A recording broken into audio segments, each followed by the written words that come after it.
Baik, bismillahirrahmanirrahim. Assalamualaikum warahmatullahi wabarakatuh. Waalaikumsalam warahmatullahi wabarakatuh. Jadi pada kesempatan kali ini saya akan menjelaskan mengenai model komunikasi SMCR. Jadi model komunikasi SMCR adalah model komunikasi yang dikembangkan oleh David pada tahun 1960. Nah, SMCR ini merupakan singkatan dari Source, Message, Channel, dan Receiver, yang dimana resource ini merupakan sumber pesan atau pengirim pesan, contohnya itu pendidik.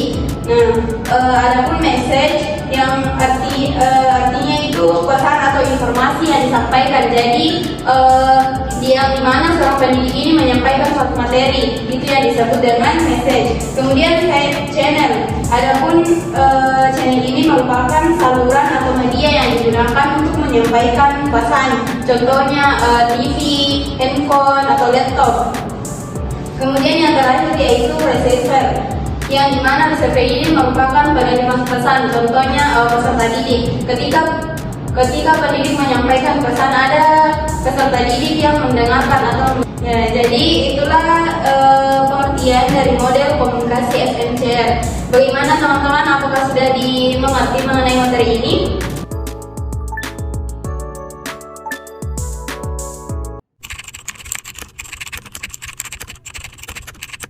Baik, bismillahirrahmanirrahim. Assalamualaikum warahmatullahi wabarakatuh.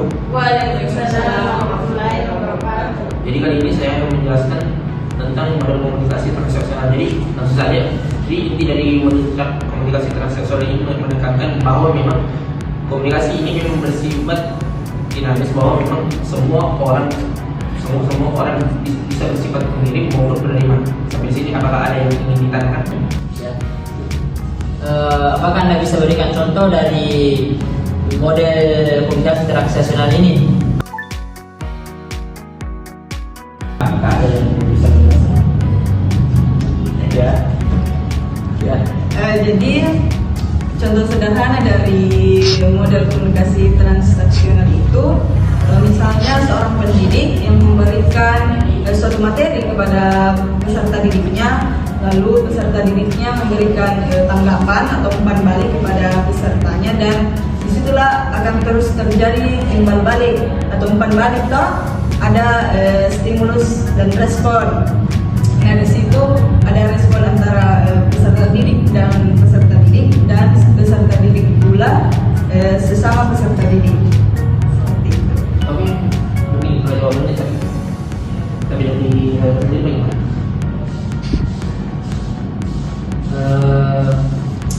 Saya kira sudah cukup bagus jawaban dari saudari Falisa. Saya kira sudah cukup. Ya.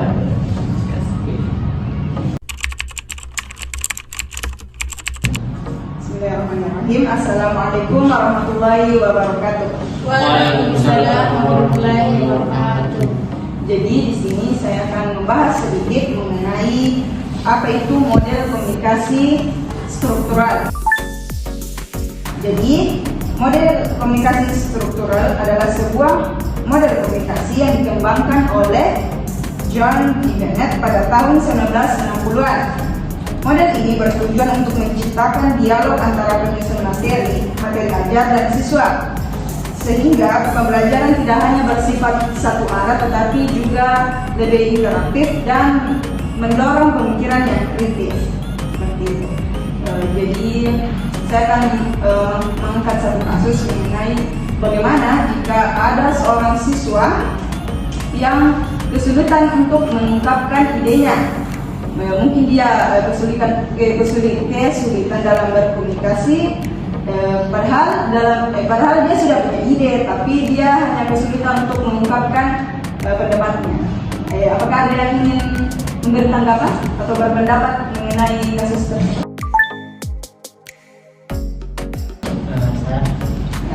Pendapat saya tentang mahasiswa yang kesulitan mengungkapkan idenya, padahal dia sudah mempunyai ide, begitu. Ya. Jadi menurut saya itu mungkin mahasiswa ini agak kurang dorongan, begitu. Nah, kurang motivasi. Iya, kurang motivasi. Jadi kita harus memberikannya terus motivasi agar dia berpikir bahwa dia harus berani, mengungkapkan, ya begitu. berani mengungkapkan pendapatnya, Ya. begitu. Nah, terima kasih atas pengalamannya pendapat dari saudara. Jadi sekian, itulah yang bisa saya jelaskan mengenai materi model komunikasi struktural ini. Sekian, assalamualaikum warahmatullahi wabarakatuh. Waalaikumsalam. Baik, assalamualaikum warahmatullahi wabarakatuh. Waalaikumsalam warahmatullahi wabarakatuh. Jadi saya akan melanjutkan pembahasan tentang model komunikasi, yang dimana saya akan membahas tentang model komunikasi Berlan, dan dimana model komunikasi Berlan ini adalah model komunikasi dua arah yang menekankan bahwa komunikasi itu dinamis dan tidak hanya satu pihak yang berbicara sementara yang lain mendengar. Dalam model ini setiap orang berperan sebagai pengirim sekaligus penerima pesan, sehingga komunikasi terjadi secara terus-menerus dengan adanya umpan balik. Dan komunikasi Berlan ini mempunyai dua isyarat. Pertama isyarat publik, yang kedua isyarat pribadi. Dan isyarat publik ini menjelaskan bahwa yang bisa dimengerti oleh semua orang itu seperti ekspresi wajah, bahasa tubuh, nada suara, dan gestur. Dan isyarat yang kedua yaitu isyarat pribadi, yang menjelaskan tentang berasal dari pikiran, perasaan atau pengalaman seseorang, tetapi tidak selalu terlihat langsung. Selanjutnya ada pun model komunikasi Berlan yang mempunyai kelebihan. Yang pertama itu memahami komunikasi secara lebih mendalam. Kedua, meningkatkan efektivitas pembelajaran. Yang ketiga, mencegah kesalahpahaman dalam komunikasi. Yang terakhir, membangun hubungan yang lebih baik antara sesama. Jadi komunikasi Berlan ini, apakah ada yang bisa memberikan kesimpulan dari yang saya jelaskan? Ya, silakan. Jadi kesimpulan dari komunikasi Berlan ini memang bersifat dua arah dan dinamis. Jadi bukan cuma satu pihak, tapi semua orang yang baik itu sebagai pengirim maupun penerima. Baik, jawaban saudara Ahmad Putu ini sudah jelas.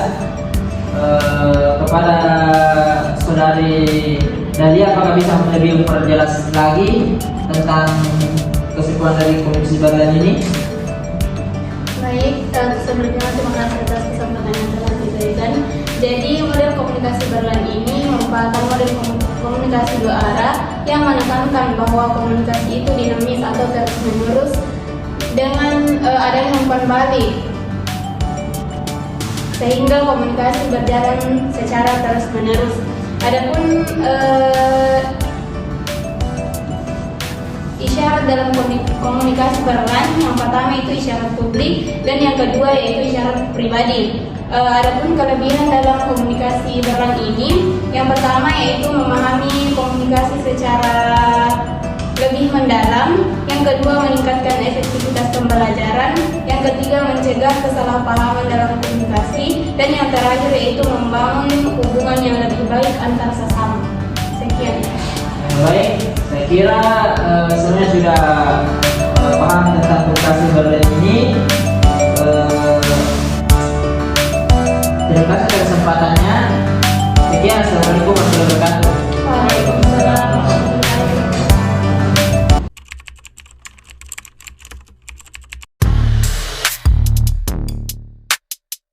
Behind the scene.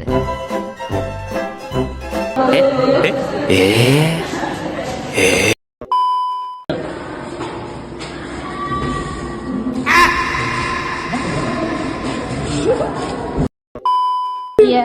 Rifki sama Nisa Zoom aja nih Rifki. Baru kita udah sampai nanti kayak struktural itu udah dia jalan. Paham memang. Jawaban. Memberikan suatu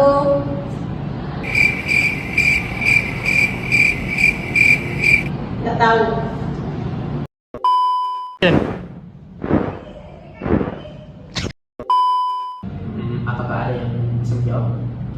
Dan contoh dari model transaksi